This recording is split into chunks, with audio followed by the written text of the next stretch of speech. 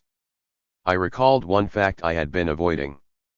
These superiors' names were also not mentioned anywhere in the.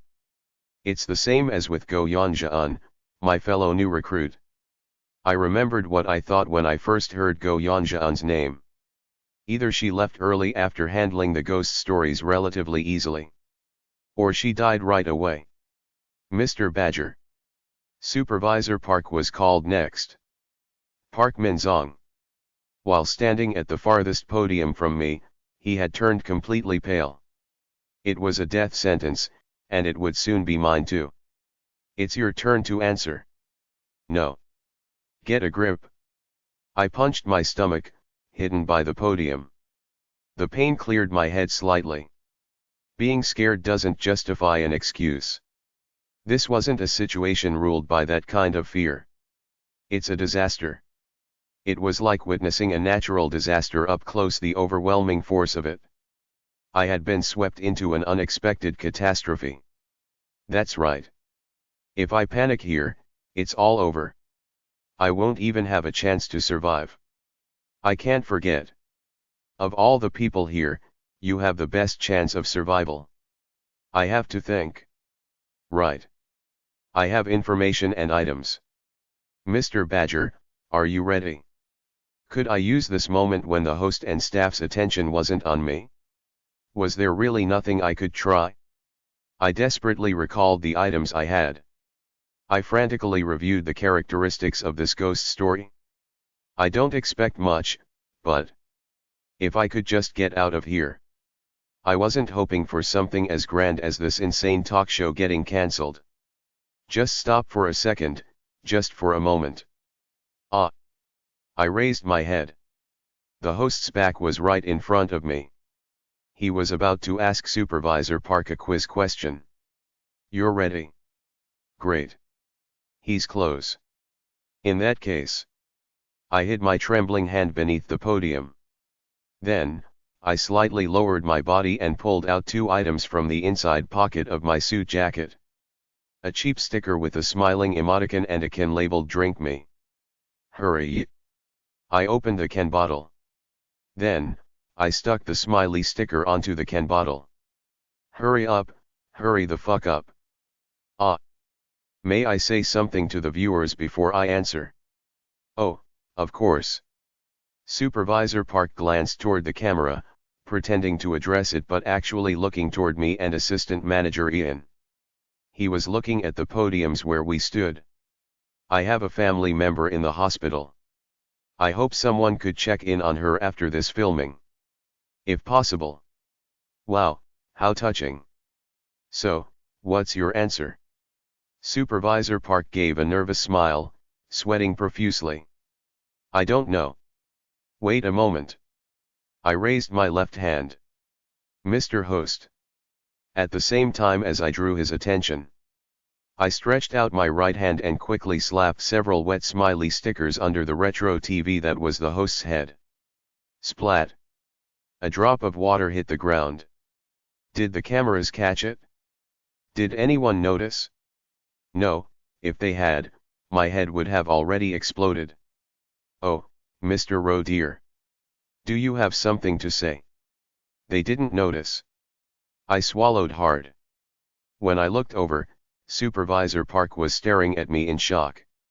He seemed surprised that I hadn't been incinerated after interrupting the flow and speaking out of turn. It was definitely a gamble. But I have a reason. Didn't the host say it earlier? It's pre-recorded this time, so it'll be even easier than before. Haha. In other words, this was not a live broadcast. So as long as I don't outright ruin the flow or act uncooperative, it might not count as disrupting the broadcast. Simply raising my hand and making a personal comment wouldn't be a problem. Mr. Roe dear. They let it pass. Yes. I glanced at the area beneath the host's TV where the water had dripped. Then, Lowering my voice just enough for only the host to hear, I said, "My head feels very dizzy. Could I rest for a moment?"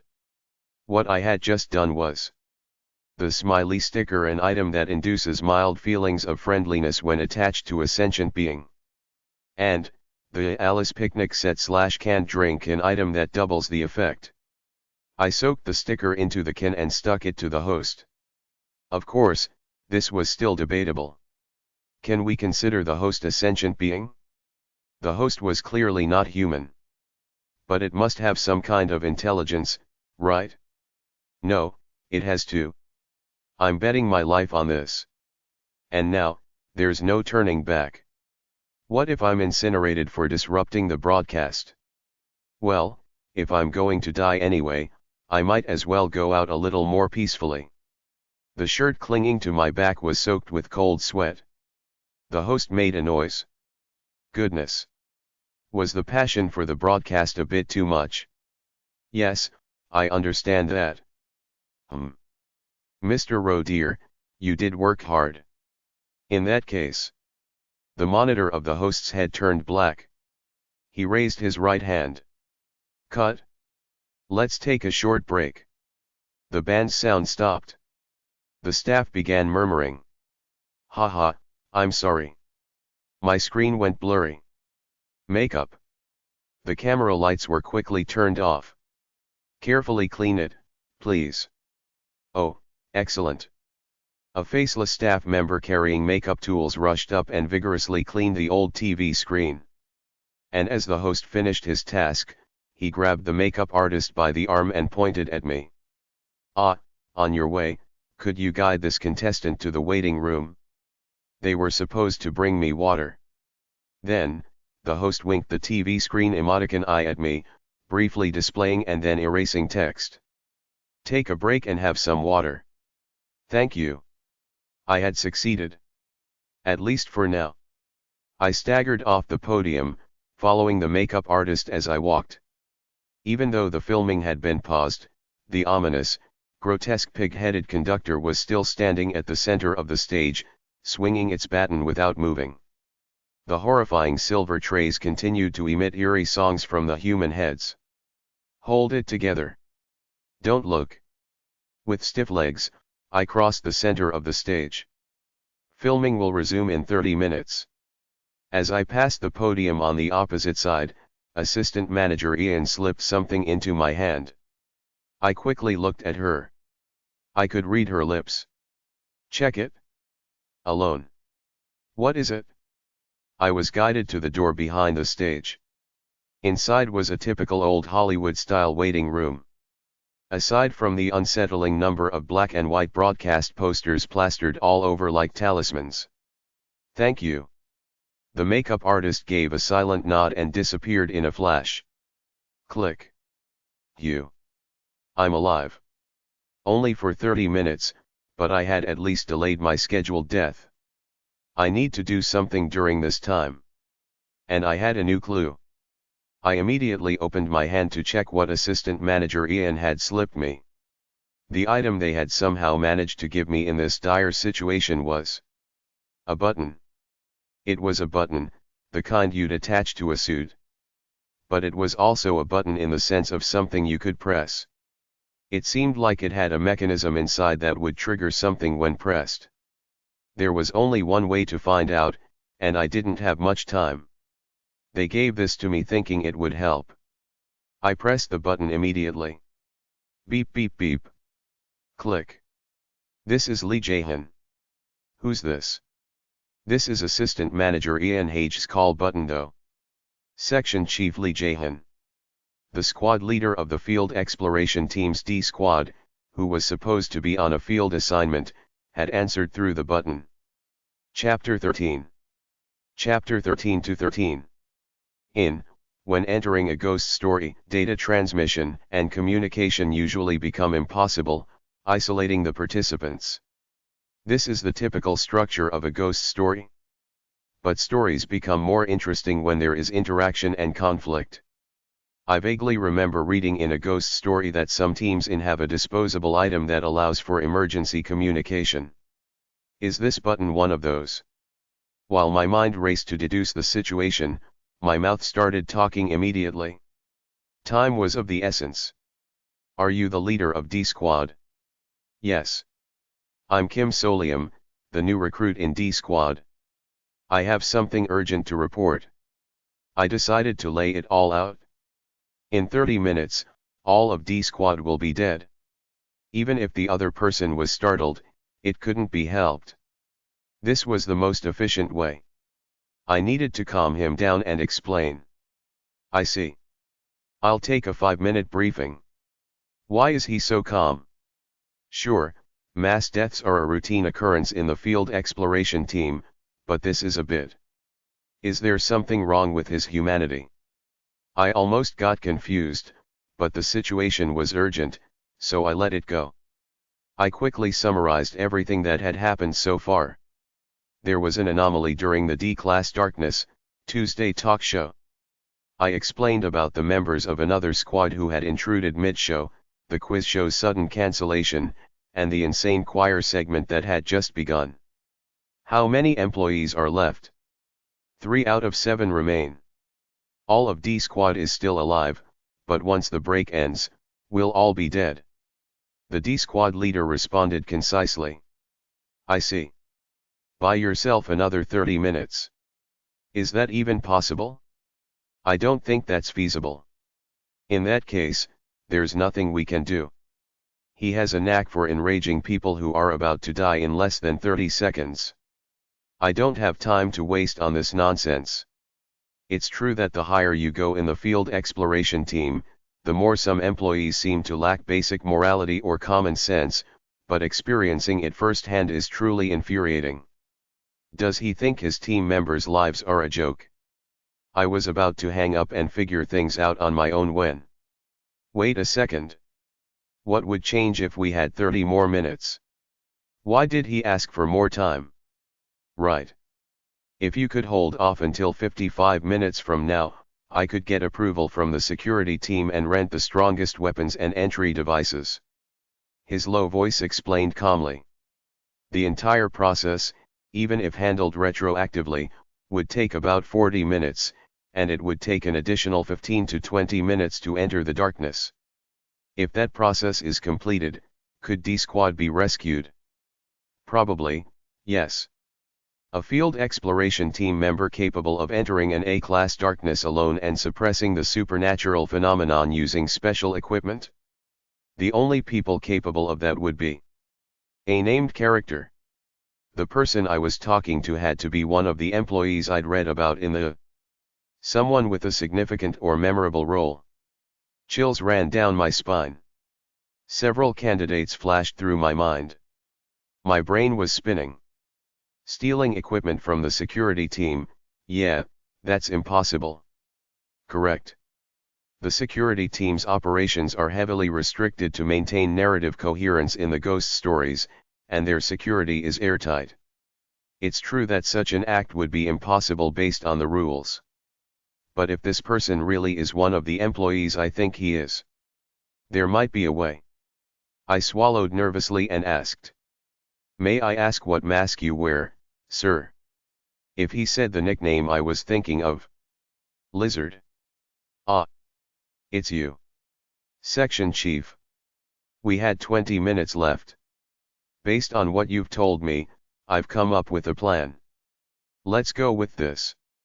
Ah, Mr. Rodeer. Break time was almost over. Holding a water bottle from the waiting room, I returned to the talk show set. Human. Number 2. Human, human.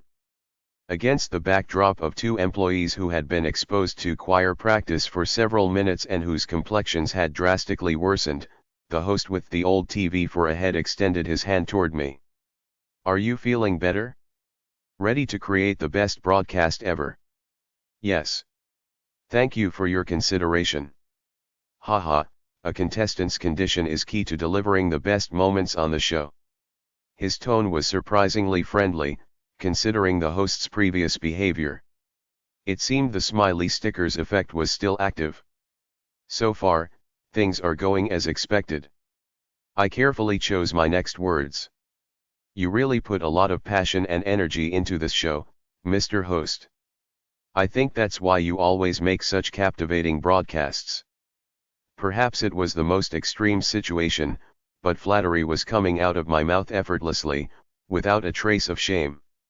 Such high praise. But a broadcast is something everyone creates together. Mr. Rowe dear, you are a part of that too. No, that's not the direction I was going for. I appreciate your kind words, but there's no comparing me to you, the one who leads this great talk show. This was the direction I needed. But I was surprised that the format of the show changed without notice to someone as important as you. There's no live audience, we're using recorded applause, the punishments are gone, even the band has fewer members. I recalled the black and white broadcast posters in the waiting room. They were all talk shows with live audiences, where real-time communication was part of the experience. If that waiting room was the host's personal space, there's a good chance the host doesn't like this new format. It feels like the changes were made to cut costs across the board. There was a risk of being beheaded if the host misinterpreted my comment as an insult to the talk show. But staying silent would lead to death anyway. I had to do this. I glanced back, pretending to look at the stage, and managed to continue speaking. The conductor with the dead pig's head. Could the reason for this revamp be that it cost a lot to book that guest over there? The emoticon on the host's TV screen disappeared. But it soon returned with a smiling emoticon. That's none of the contestants' concern. I apologize. Please, spare me. Honestly, I'm so scared I haven't even properly looked at that pig-headed creature. I was just such a huge fan of the Tuesday quiz show and was really looking forward to participating. I must have said something rude because I was disappointed by its cancellation. Ah, what a kind thing to say. But, show business is ruthless. The host's TV screen quietly turned black. If the viewers prefer this format, then as an entertainer, it's my job to adapt quickly to what they want. I see. I swallowed hard.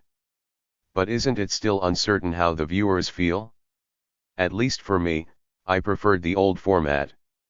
The real-time interaction with the audience and the excitement of the live Tuesday quiz show.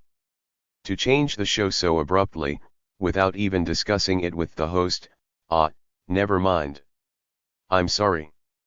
I've spoken out of turn. I pretended to hesitate, then added, I had a lot of fun earlier during the live broadcast. My heart was racing, and it was quite exciting. The host stood silently. The TV screen made a faint static noise. Beep beep beep. There are only 60 seconds left before filming resumes. At the sound of the alert filling the set, the emoticon returned. All right, everyone, let's give it our all until the end. Mr. Rowe dear, you should get back to your podium. Yes. We're starting. 10, 9, 8. The host resumed the countdown, looking into the camera as usual. But it seemed like my conversation had left an impression, as he didn't seem as entranced by the camera as before. Good. The groundwork had been laid. I nodded to the host and headed back to my podium. And moments later. Now, Mr. Badger. It's finally time to give your answer. The show had resumed. Will Mr. Badger become a proud member of the choir? Supervisor Park Minzong seemed to have come to terms with his fate, his expression bitter but resigned. I saw him mouthing something quickly at me. Thank you. What was he saying? Thanks for helping me get prepared. No, wait. Let me talk too. I mouthed the words back. Give the correct answer. Supervisor Park looked at me as if I were insane. I understand. Being incinerated is probably better than becoming a living instrument that repeats the last thing you said before your head was cut off. But this was necessary. Supervisor Park, still confused, shook his head and glanced at Assistant Manager Ian. She nodded too. Mr. Badger?